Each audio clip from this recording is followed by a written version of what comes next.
September 15 నుంచి October 9 వరకు శుక్రుడు సింహరాశిలో సంచరిస్తాడు. ఈ కాలంలో మేష, కర్కాటక, సింహరాశుల వారికి ఆర్థిక లాభాలు, ఉద్యోగ, వివాహ అవకాశాలు కలిగే అవకాశం ఉంది. సింహరాశిలో శుక్రుని సంచారం, గ్రహాలు కాలానుగుణంగా ఒక రాశి నుంచి మరో రాశిలోకి వెళ్తూ ఉంటాయి. నేటి నుండి సింహరాశిలో శుక్రుడు సంచారం చేస్తాడు. సింహరాశికి అధిపతి సూర్య భగవానుడు. శుక్రుడు సంపద, ధనం, విలాసాలకు కారకుడు.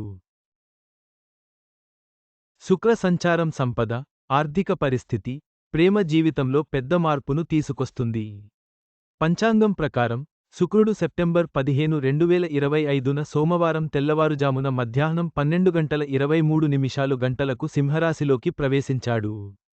శుక్రుడు అక్టోబర్ ఉదయం 11:07 పాటు ఈ రాశి చక్రంలోనే సంచారం చేస్తాడు. జ్యోతిష్కుల అభిప్రాయం ప్రకారం సింహరాశిలో శుక్రుడి సంచారం కొన్ని రాశి చక్రాలకు చాలా ప్రయోజనకరంగా ఉంటుంది. ఇది మీ ప్రేమ జీవితం, డబ్బు, ఆరోగ్యం మరియు కెరీర్పై సానుకూల ప్రభావాన్ని చూపుతుంది.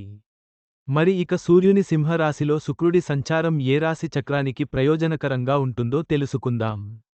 మేషరాశి వారికి సూర్యుని సింహరాశిలో శుక్రుడి సంచారం ప్రయోజనకరంగా ఉంటుంది.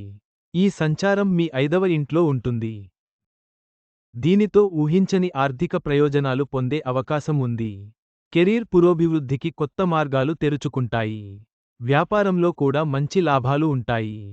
సూర్యుని సింహరాశిలో శుక్రుడి సంచారం కర్కాటక రాశి ప్రజలకు శుభప్రదమైనది. ఈ సంచారం మీ 2వ ఇంట్లో ఉంటుంది. కొత్త అవకాశాలు లభిస్తాయి. వ్యాపారం బలపడుతుంది.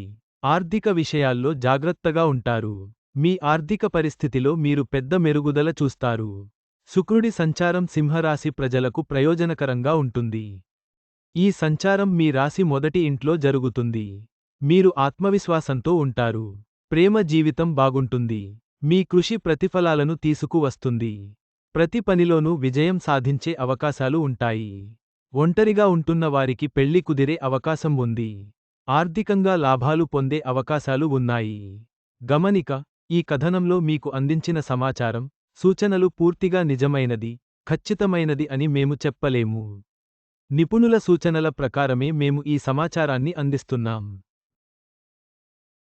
వీటిని పాటించే ముందు ఖచ్చితంగా సంబంధిత రంగంలోని నిపుణుల సలహా తీసుకోవడం మంచిది.